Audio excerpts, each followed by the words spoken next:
Now you're very welcome to episode 214 of the Tree Talk podcast. Myself, Jack Neville, and Matt Callan of the Weekly Observer and Vale Star. Just over a week to Christmas, we're still not finished with all the action in the GAA. We had a couple of Munster finals at the weekend. We have two All Ireland semi-finals this weekend. Look forward to. There's retirements and there's announcements for college tournaments. So stay tuned for all that and more. The impression again we get out with what you put into it's like a walk of life. If you're good enough, go out and get it, no more about it. Not so much control in the centre of the field from Kilkenny as Richie Bennett sends it high and over the bar. Your mother sends you down to the shop for a pound's worth of goods and she gives you 50 pence. You can't get the pound's worth of goods, can you? Just about kept in. Oh, well done, Shawnee Buckley. To do that to Tomás O'Shea, he deserves to score from here. One of the highlights of the summer game. Limerick went out there from the word go today. No more about it. They made all the running, that was it. Put the ball over the bar and the back of it, and that's it. No ifs, no buts. Is there much time left? We have a couple of injuries. Here comes Kieran Curry. Curry leading the charge of the right brigade. 45 metres out. He's a chance to score. He's put it hard. There's no sympathy in this game for anybody. We're live this Wednesday afternoon, December 14th. It's very frosty out there, so if there's internet dropping or anything like that, I think we can put it down to the weather. Matt seems to be frozen there as we speak, but you're coming around, Matt. A week out from Christmas. I'm toying, Jack. That's what they'd say, I'm toying, but it's not. I know what you're getting at now here, but I can tell you it's not as near as cold as one would anticipate it would be up at this part of the world. I'm looking out at brilliant sunshine, but I don't feel the sunshine, if you know what I mean. I feel another element. It's lovely and bright in the background there, right? But it's same here, but it's very, very cold. So look, you urge everyone to get when they're getting out there to wrap up those and the rows, just to be that extra precautious around this festive season. But even though it's the festive season that we have a load of games to look back on, namely two Munster finals, two big games to look forward to this weekend in All Ireland semi-finals. But we have to start today with the news of Barry Hennessy's inter-county retirement. Almost a decade with the team. He was in there originally in 2010, a brief sabbatical, and then he was back in 2014. And even though he didn't take to the field, Matt, his role is so important, because we'll say that we have the best goalie in the country, but Nicky needs someone driving him on. And that was always the case with Barry. And for Barry himself, it's probably a bit unfortunate that it was Nicky Quaid that was ahead of him. But Limerick were so blessed to have a keeper of his standard as number two whenever you needed him in the league or Munster hurling leagues or anything like that. He stood up and more than delivered, and he was there in 2015 when Nicky was injured. So it's a sad day for Limerick hurling, but it's a time to reflect on a brilliant career. Absolutely, Jack. And first of all, we'll have to say congratulations to Barry on an absolutely wonderful career. I suppose his inter-county career is dating back a decade and a half, and I suppose the first bit of silverware with Limerick was in 2008 when he won a Munster Intermediate Championship medal. And I suppose at the time of making his debut in the National League in 2010, in his wildest dreams, he couldn't have imagined that 12 years later he would be exiting the inter-county stage with 4 All-Ireland senior medals, 4 Munster senior medals, 2 National League medals. Like they just don't come better than that. But you're rightly, what you prefaced there at the start, Jack, is absolutely correct. He was unfortunate that probably the greatest goalkeeper of a generation was in front of him, and I suppose he more than played in his part in ensuring that Nicky kept on his toes over the last number of years. He's had a great career as well, of course, with Kilmallock, Jack. He has won a number of underage county championships, but he has 4 county senior hurling medals, and he has a Munster club senior hurling medal in 2014. But he comes from a great tradition of goalkeepers. His father, Tom Hennessy, was a great goalkeeper with Limerick. His great granduncle, granduncle, Tommy Hanley, was a legendary goalkeeper with Kilmallock, winning 5 county senior hurling medals, and was on the original Kilmallock team that won the first county in 1960. His cousin John Hanley also kept goal for Kilmallock. So there's been a great family tradition in the Hanley and Hennessy families of keeping goal for Kilmallock. But as a goalkeeper, it's fair to say, Jack, and I think the background that you painted was exactly spot on. Were Barry Hennessy in any other county, he would be an automatic first choice. And his dedication was just simply phenomenal, Jack. And all we can say at this stage is, Barry, thanks for the memories. That there are many of them. Being a fantastic servant to your county, and let's hope we'll see you in the green and white of Kilmallock for another few years. And he definitely is a loss to the Limerick squad at this stage to have a goalkeeper of that caliber in second position. It gives you an idea of the strength, the overall strength of the Limerick team, and the Limerick setup. And it also is testimony to the outstanding goalkeeper that Nicky Quaid is, that he was able to fend off the challenge of Barry Hennessy for so long. Yeah, look, we have been blessed with goalies, and I'm sure we'll see Barry for Kilmallock. As you said, he's 4 county titles and a Munster title, so I'm sure he'll be putting all his eggs in that basket. And they were in a county final this year, so he has loads more time for the club. On that topic, Matt, of who will replace him, there is a couple of names in the hat, briefly before we do move on to the games this weekend. Obviously David McCarthy was other goalie last year. We have Nicky as number 1, I'd imagine, for another while to come anyway. He hasn't hinted anything else. We had Dave McCarthy. Jason Gillan has been in around there. Conor Hanley Clark, a clubmate of Barry, was the goalie for the 20s. There's young Quaid out in Maruboer as well. So there's some options there, Matt, as well for, that there's a position there on the Limerick squad as that backup keeper there, and there's a few faces in the running for us.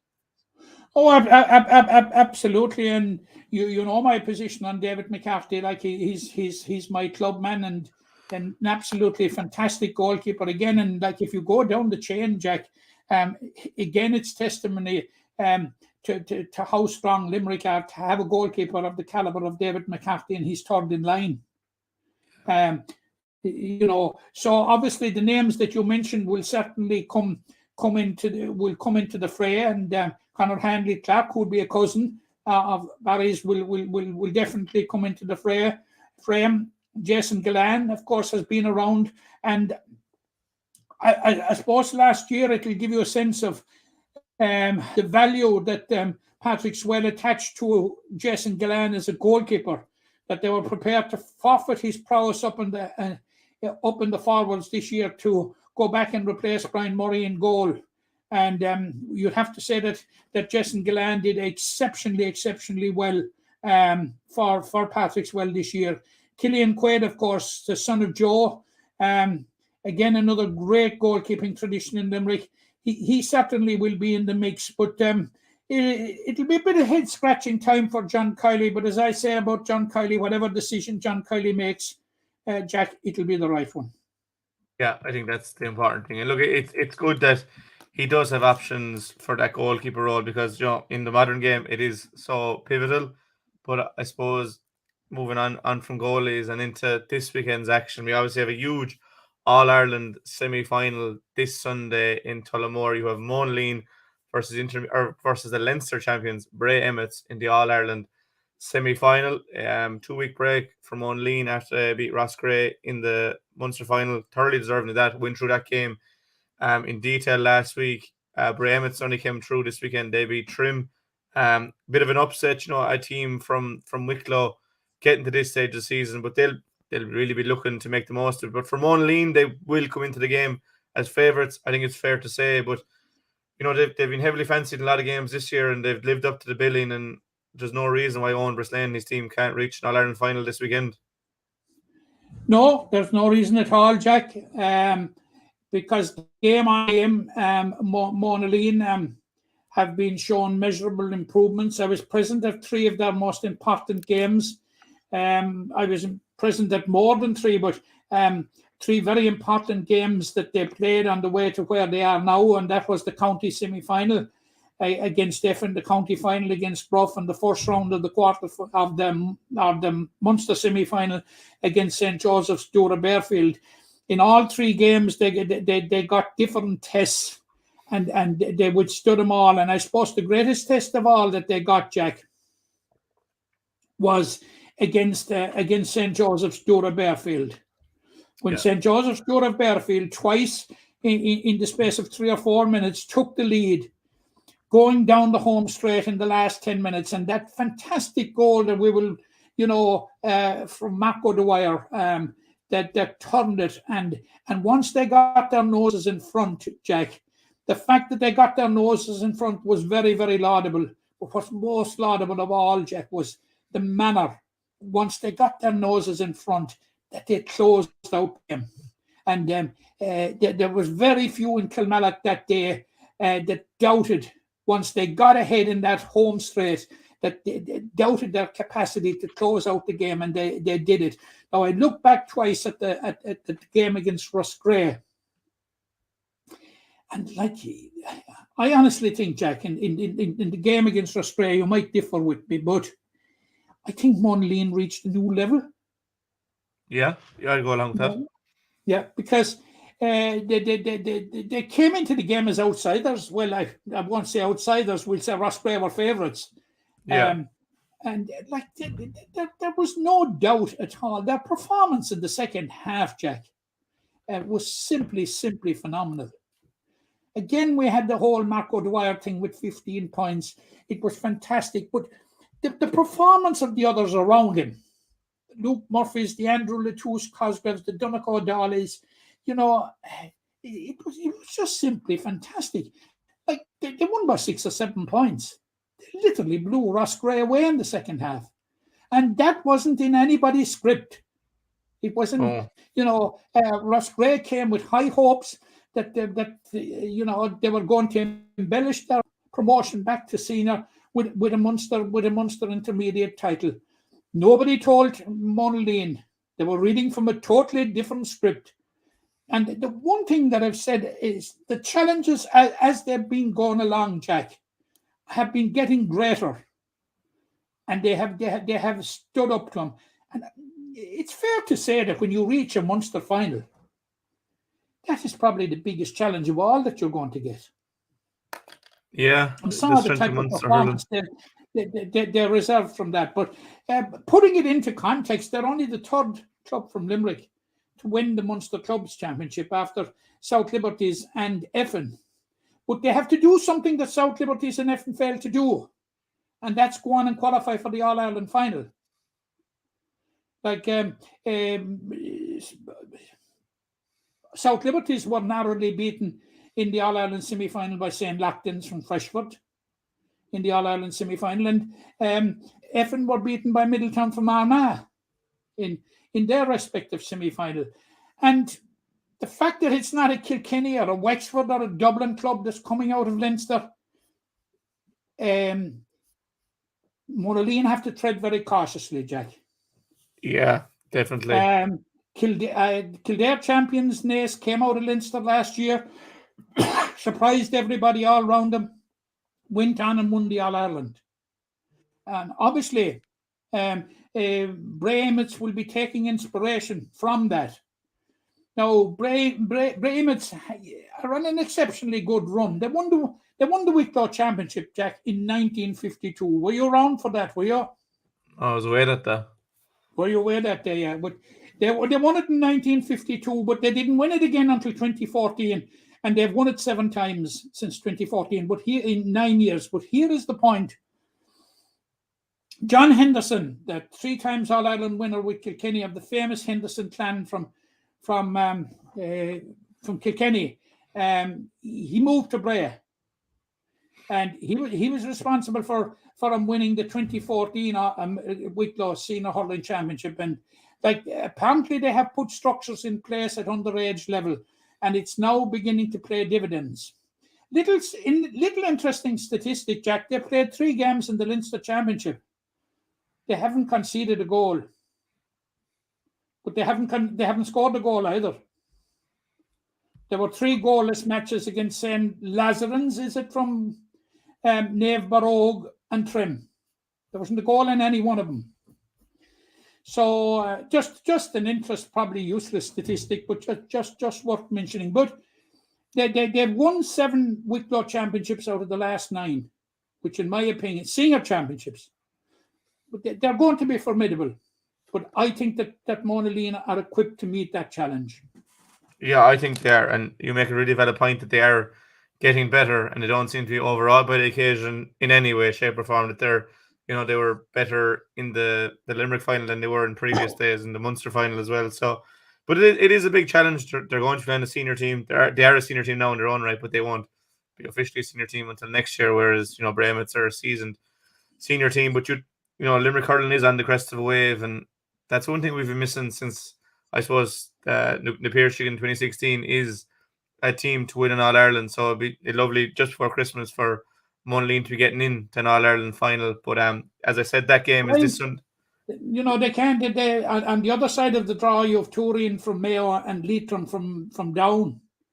Now, Turin would be an extremely, extremely seasoned team coming out of Mayo. They would, for the most part, they would be providing the bulk of the nucleus of the Mayo senior hurling team. But were Monaleen to get over the line on Sunday, would be very, very dangerous territory to enter into believing it's job done. Oh, yeah. Look, they'll be fully focused on that, and no Umbra's Lane. They'll be taking it one game at a time, but just the best of luck to Monaleen this Sunday in Tullamore. Please God, there'll be an All-Ireland final for them to look forward to after Christmas. Similarly, for Adare, look, we spoke about the game in depth last week, so we won't go into too much. Game obviously postponed, and that was kind of the theme of the weekend, was postponements. But Adare's game against Bradini Oga fell victim of that. It's going to be on this Sunday in Abbottstown at 1 o'clock. Same opposition, same time, just a week back. It's disruption, Matt, but look, we spoke about it in last week, so we won't dwell on it too much. But I imagine your thinking is still the same. You would be fancying a very good Adare team. My thinking is unchanged, Jack. But the one unknown in this is both sides were geared up for an All-Ireland semi-final last Sunday, and it will come down to which team will adjust the better to the changed circumstances of it being put back a week. And it can be a factor that can feed into it, but I'm still pretty confident that Adare will have all their I's dotted and T's crossed in that regard, and that they would be really up for it. And I'm still going with Adare. They're probably in Adare. Won't thank me for saying so. But it's not out of a sense of bold confidence or anything like that, or misplaced confidence. It's just a question that I believe that they're a good side. They're on an upward trajectory, and it's an upward trajectory that is dating back almost 18 months now. Yeah. And like they've gone places like that. No Limerick team has gone before, because you must remember they were the first Limerick team to win the Munster Junior Clubs Camogie Championship, and now they'll certainly be the first Limerick club to get to the final, an All-Ireland final, if they're to get over Bradini Oga. Yeah. So. And waiting for them in the final will be Knockanana from Wicklow. So we will be getting, if they get over the line, we'll be getting very familiar with Wicklow opposition over the coming weeks. Knockanana had a huge win over St. Dominic's from Roscommon in the other semi-final last weekend. Yeah, hopefully we'll be getting used to Wicklow opposition. But again, the very best look to Adare. Hopefully they can, again, another team looking forward to an All-Ireland final after Christmas. If you want to hear the full recap, it's on our YouTube in full. That's the thumbnail you'll be looking for. Went through the whole game in detail in last week's pod. So just if you want to check it out, go into that. moving on to looking back, and we had a disappointing weekend in terms of results, Matt. I think it's only in results you can kind of say that in the Munster football finals. Obviously, Newcastle West losing to Kerins O'Rahilly's in the senior final by just a point, and the Piarsaigh were beaten by Rathmore in the intermediate final. Starting with Newcastle West and Kerins O'Rahilly's, I was talking to you the other day. You seem to be still, I suppose, not upset isn't the right word, but I suppose disappointed in the result. That feeling hasn't gone away.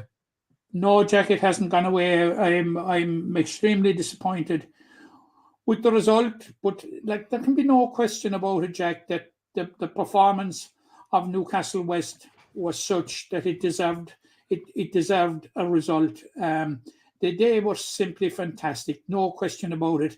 Every last man of them gave everything on that Mallow turf last Saturday, and they went in at half time, Jack.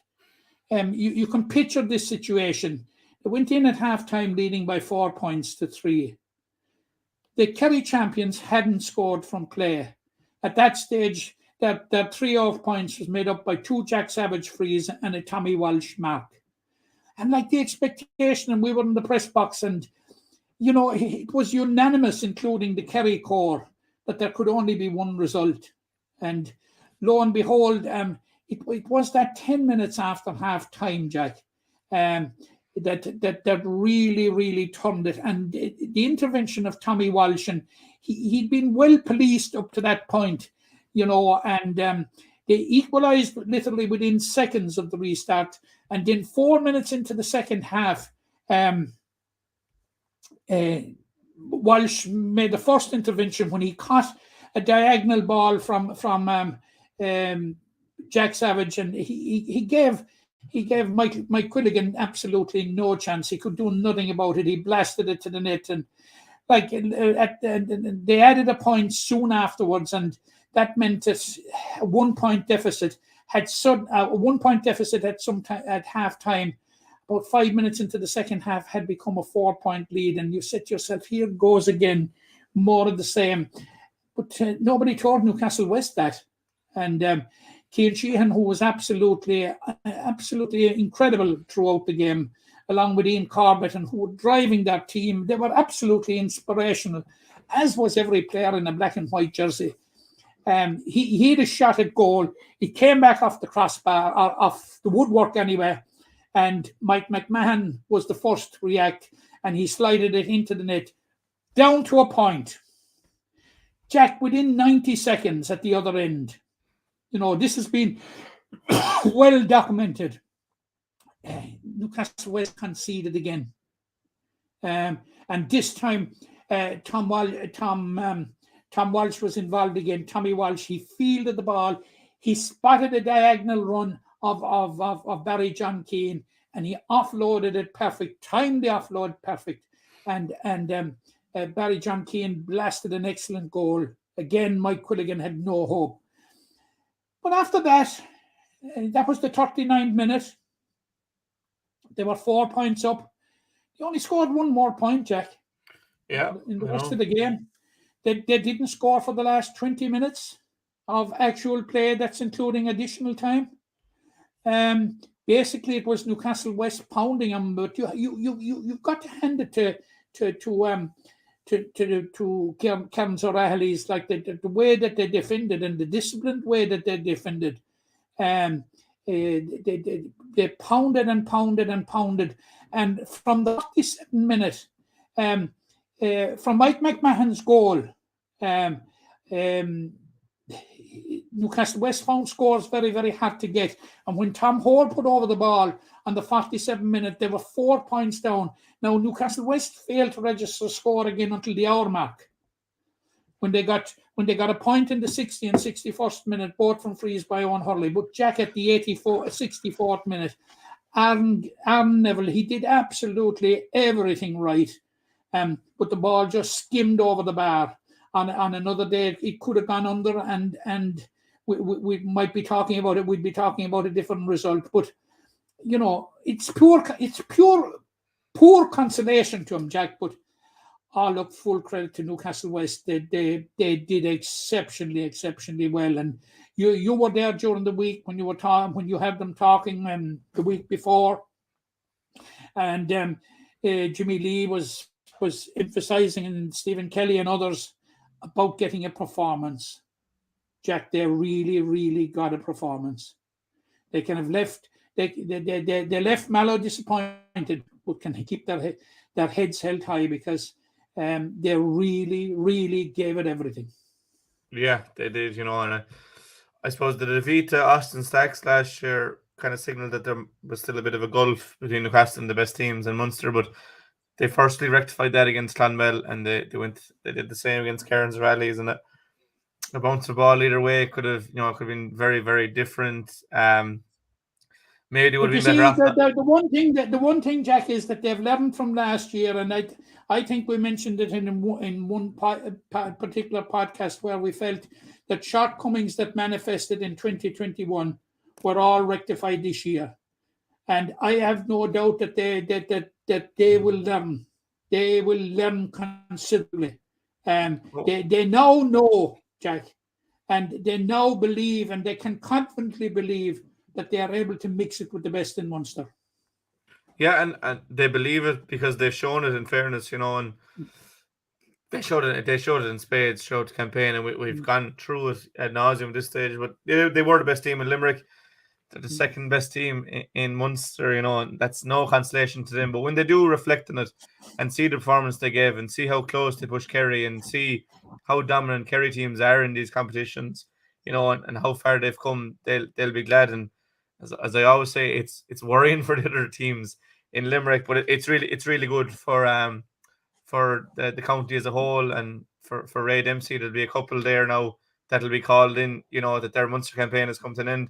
Unfortunately, they don't want to have Kilmacud to come in an All-Ireland semi-final, but the future is bright, not only for Newcastle, but for Limerick football.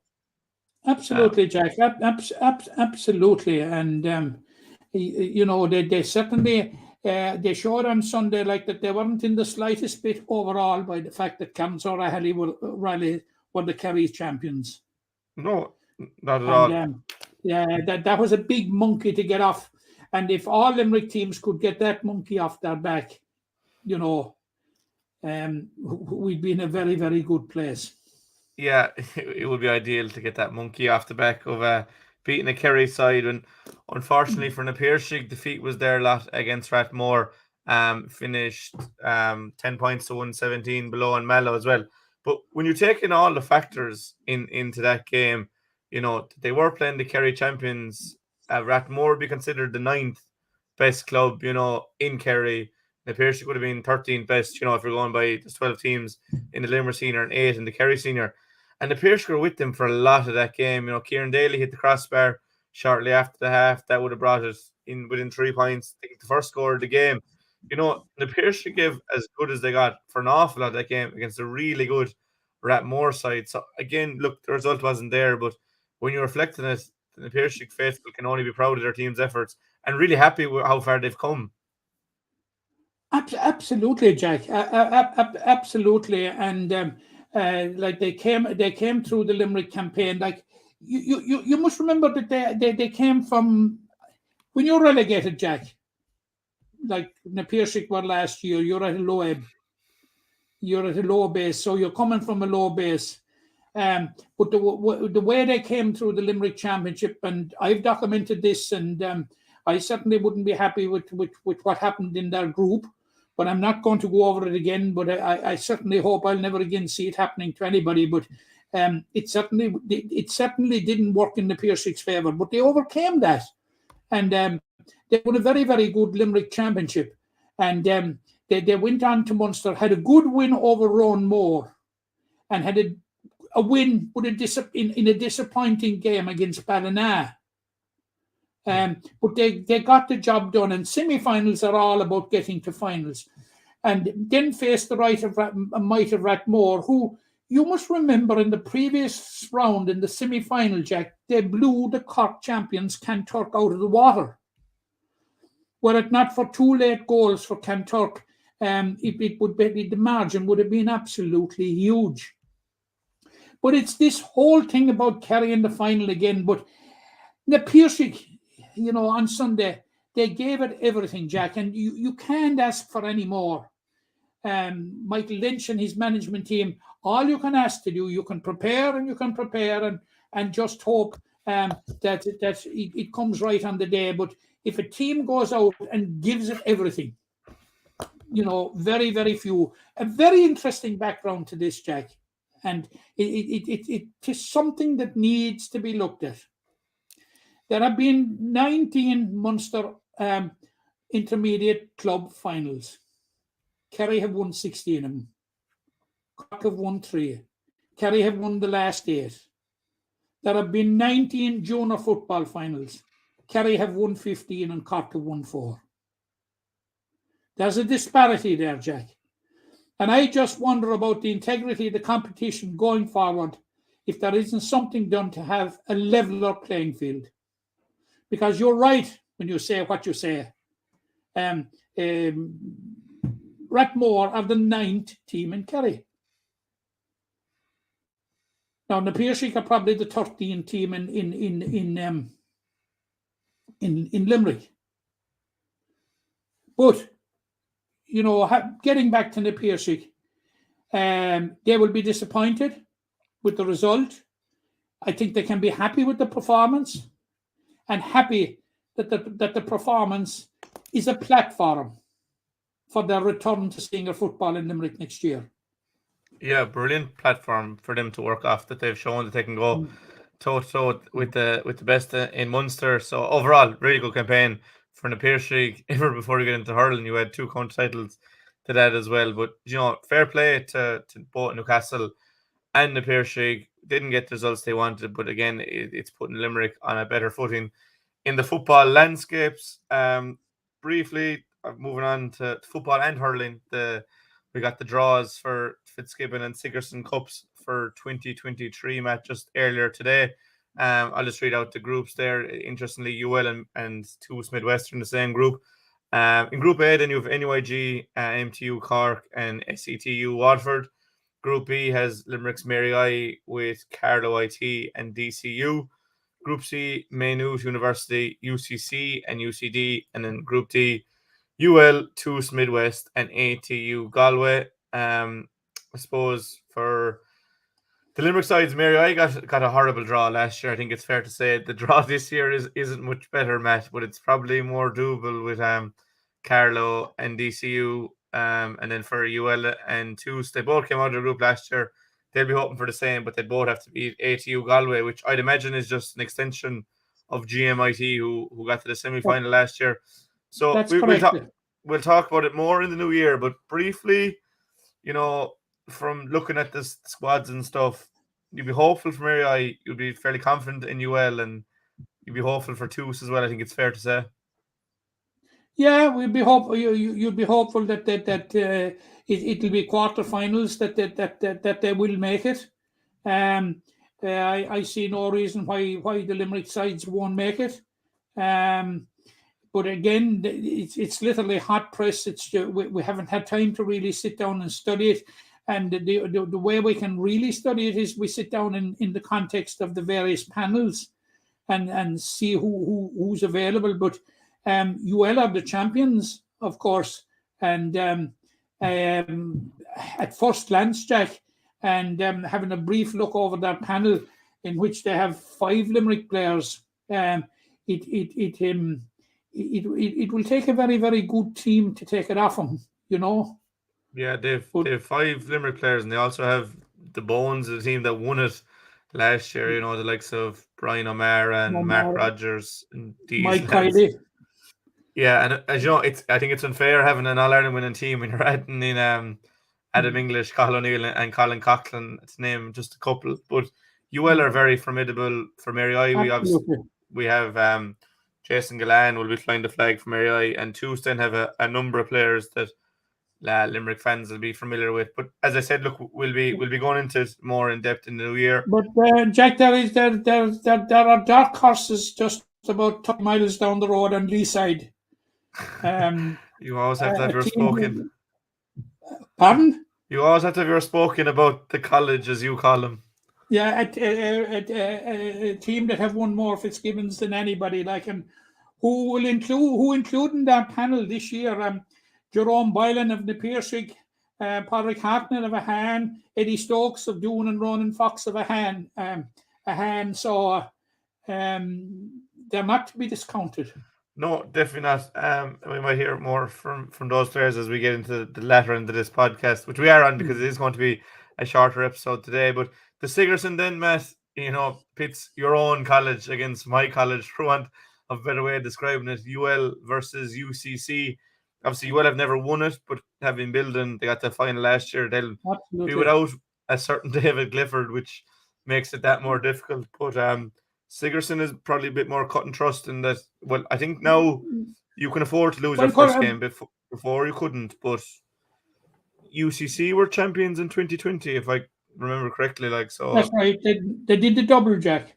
Yeah, so the UL will be looking to follow suit there. But interesting ties there. I'll just run through them quickly. There's a very interesting Ulster tie, but MTU Kerry versus ATU Sligo, which would have been formerly Kerry or Tralee IT versus Sligo IT. Carlow versus St Mary's, NUIG, who are the champions against Maynooth. MTU Cork versus UCD. ATU Donegal versus DCU. ATU Galway versus TUD. Queens versus Ulster University. That'll be a right battle, and then UCC versus UL. There is, of course, a second chance in it, Jack, isn't there? Yeah, I think that's the new thing. There is a second chance, all right, but it'll be interesting to see how they go, and we will be looking at them when we come back in the new year. I think those Sigerson ties are down for the 11th and 12th. I think the 5th is a week later, around the 17th or so. I think so. Look, we'll dive deep into those in the new year. Before we finish today, we were just kind of touching on some of those players in Fitzgibbon. Limerick obviously have 18. So I wanted just to maybe go through a couple of players you might be looking forward to seeing in the new year. Between us, we might pick 5 between us. It might be a player that we've seen a load of already, and you're just excited to see him take it to a new level, or maybe a younger player on the radar. I know for me, and we might start with a certain Shane O'Brien that I saw a photo of Limerick. They were doing jiu-jitsu in Limerick somewhere, I suppose it's team bonding or whatever. And Shane O'Brien was in the back row for anyone that spotted him with a Celtic jersey on, standing beside Damer Burns. He was as big as the hurler of the year. He's only 18 years of age. He's still eligible for under 20s. He's only 1 year of senior club under his belt, but he's a real prospect, isn't he? Oh, absolutely. To me, Shane O'Brien is the real deal. I thought he had an exceptionally good first year in the Limerick Senior Hurling Championship. That unfortunate injury that he got against Doon may have impeded him a small bit, but Jack, the way he made the transition from underage to senior, it was like as if he was at it all his life. Absolutely fantastic, and he definitely is just. You're talking about players that you think might make the breakthrough, I take it, Jack, and he is certainly nailed on for it. Absolutely nailed on for it. Yeah. Anyone else spring to your mind that has maybe impressed you on the red levels? Somebody that has been hovering around the senior panel for the last 2 or 3 years, and I think this might be his opportunity to move on, and that's Jerome Boylan. I thought when any time he missed a few games from the Piarsaigh, but any game he played, Jack, I thought he was absolutely exceptional, and I thought he was particularly exceptional in the game against Ballygunner. And and he's got that small bit of experience of being involved in the squad now, and I would be looking to him as one that I think will possibly drive on this year. Or next year now, 2023. I suppose it's bad enough when you have Barry Nash and Sean Finn in front of you and Mike Casey, and then you have Richie English is the backup, and then Morrissey to go in there. But Jerome has been doing it for. But he Jerome Boylan, and this is the point that I make about him, Jack. He's got versatility. Yeah. No, he can move up the field. It's one of his strengths. we've seen him slotted into different positions with equal effect, you know. Yeah, no, definitely, and he has been doing it at a really high level from the Piarsaigh. I think we all saw at the Ballygunner game that he has done it at the highest level. Another player that I'm looking forward to seeing, and I suppose we touched on it very briefly there, he'll be talking out with UCC, is Ronan Fox. And I suppose when you talk about a hand, Tom Morrissey is going to take a lot of the plaudits when it comes to scoring, and rightly so, because he puts up outrageous numbers. But for the 21s this year, and they reached a 21 semi-final, he was the key man for a hand, was Ronan Fox. A brilliant free taker, but equally good, from play. To get onto that UCC team that's so star-studded will say its own thing about him. Whether he plays now is a different story, but he's one I think that can really make his mark, for club and county this year.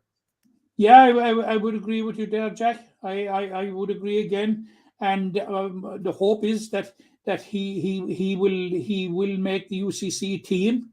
Now, looking at the UCC forwards, there is a very, very strong, formidable contention from Cork. You're talking like the likes of Conor Cahalan, Jack O'Connor, Shane Barrett, Darrow Flynn. They're all there, but he's capable of mixing it in that company. And yeah, I would agree with you. I think Ronan Fox has a future, and it would be very, very good for his development, of course, to make it on the UCC team. Yeah, and it's a real opportunity for players, is the Fitzgibbon Cup, because it probably is the next closest thing to senior intercounty is the Fitzgibbon Cup, because it's so littered with those players. I'll take another name off you if you have one off the top of your head there. Well, I have, but I'm giving you somebody that has been tried and tested, and but anytime I've seen him playing this year, he's been absolutely amazing. That's Colin Coughlin. Yeah, I suppose he does again. The fellas in front of him, wing back, hurler of the year, 3-time All-Star and All-Ireland winning captain Declan Hannon, and then he will have a Dan Morrissey or a Kyle Hayes to deal with. But he's all the physical traits and the skill in the world, does Colin. I think it's just about going the same trajectory as he started. Well, I've seen him playing in 3 or 4 different positions this year. I've seen him playing wing back. I've seen him playing centre back. He dovetailed back into the centre back in that fantastic Premier under 21 final we had between Ballybrown and Mungret. And I've seen him, Jack, at midfield very, very effective. Again, like Jerome, there's a lot of adaptability in him, and now, of course, Jack, he possesses sheer power and hurling skill to match. And like we saw in the 2021 All Ireland when he came on, like he wasn't one bit lost there, Jack. And so like I think this is a year in which Colin will drive on, Yeah, and he has all the attributes to do that. We might finish with I a player I know you've great time for, was very disrupted with injuries this year, made the senior panel. He's still in the 20s. I'm talking about Paddy O'Donovan. Very injury blighted year, but what we saw him do for his club, in winning intermediate and this year in Premier Intermediate, again has all the tools to be an intercounty forward, probably similar to Peter Casey and Graham Mulcahy in stature, but it's all about his wrists. And I know you've great hopes for Paddy O'Donovan. Hopefully, this could be another breakout year for him. Hopefully, Jack. I really, really have hopes for Paddy O'Donovan. I don't hide it from anybody, my admiration for the guy. No need to. I think he's just absolutely fantastic, and I think I've been vindicated for the most part since. But he got that injury at the start of this year, Jack, which definitely impeded him. No question about it. And I suppose if he had a fault, maybe it was he came back too soon or tried to come back too soon without giving it fully cleared up. But to me, I think he's just a simply fantastic performer, a prospect, an absolutely fantastic prospect. And I saw him in a county under 19 final this year. And he was just on a different planet. You know, he was just simply out magnificent. And that's just at his own level, you know. It was the same. He brought the same thing into the under-21 championship, and like his performance is for effing, and they have been so consistent. Like since he made the breakthrough, and who will forget the county final of 2021? Yeah, you know, I suppose that we've named 5 there. There's 100 young lads coming through in But Limerick. we haven't mentioned. You see, we haven't mentioned Adam English. Another fantastic prospect. We haven't mentioned Cathal O'Neill, because I suppose we're assuming that Cathal O'Neill at this stage is part of the system. But yeah, a player that my hat goes out to, and I hope that his luck will turn this year, and that the Fitzgibbon Cup with UL will be the catalyst for a change of look, and that's Mark Quinlan of Garryspillane. Yeah, fine player. I think he's lovely centre back for Garryspillane. Obviously, he won a couple of minors with his club, but there's so many lads of that age just sprinkled around. Like you mentioned, Eddie Stokes a while ago. He'll be in with UCC, even Patrick Hartnett in there as well. Carl Downs, another one from KP. Davy Fitz from KP. You know, look, we're really blessed with the young talent coming through, because the lads in the Limerick senior team, they're a good age profile, but they have a lot of hurling done as well. So it'll be no harm if that the bit of competition will drive them on a bit more. But that was just a small. Going back to Mark Quinlan, Jack, and when I don't want to skip over it, nor I don't want to hog it. In this is fact. In 2018, Garryspillane won the county intermediate championship. Galway won the county intermediate football championship. Mark Quinlan played every minute of every game except 20 minutes. He on a Sunday he went down to Dungarvan, where Garryspillane were beaten by Clonea in the Munster Clubs Championship. And the following Wednesday night, he was absolutely outstanding when Garryspillane at centre back when Garryspillane retained the Premier Minor Hurling Championship. That is the type of individual you're talking about there. So let's hope that his luck is going to turn for him, because he deserves it. Yeah, he was another lad, if I'm right, was in that picture in that jiu-jitsu hall. So, you know, he's back in there with Limerick. So please God, in terms of injury, it'll be a good year for Mark. But that's 3/4 an hour on the board here for us. Well, Dave, just before we go, Jack, there is a very, very pleasant function in Carrick-on-Leash on this Friday evening. It's on in the Millennium Centre in Carrick-on-Leash at 8:30. Back about in 2003 or 2004, a group was formed in East Limerick, calling themselves the Old Time Gaels or the Shan Gaels, and basically their aim was to honour unsung heroes in the various clubs who otherwise wouldn't be recognised, and they have been doing it since it's close on 2 decades now at this stage. And it has been very, very successful in that people, as I said, that, you know, have made huge contributions to the Gaelic Athletic Association that has gone unheralded. Now, this year, there is a slight change. There was no awards for the last 2 years because of the pandemic. But this year, they've joined forces with the East Limerick Board. And it is on in the Millennium Centre in Carrick-on-Leash on this Friday night at 8:30, and there will be a person from each club honoured. Plus, there will be a number of other awards as well. For instance, a referee's award, which will be the Jimmy Butler Coffee Award for referees, which will be going to Philip D this year, and there's the Tom O'Brien special award, which will be announced on the night. But there's a whole myriad of them. But it's very, very interesting. Not only do they focus on the living, Jack, but they focus on the dead and those that have gone before us and who are no longer around, because there are posthumous awards. And this year they will go to Tony McMahon, the late chairman of Palace Green, and John Ryan of Ula, who sadly both were taken all too soon from us.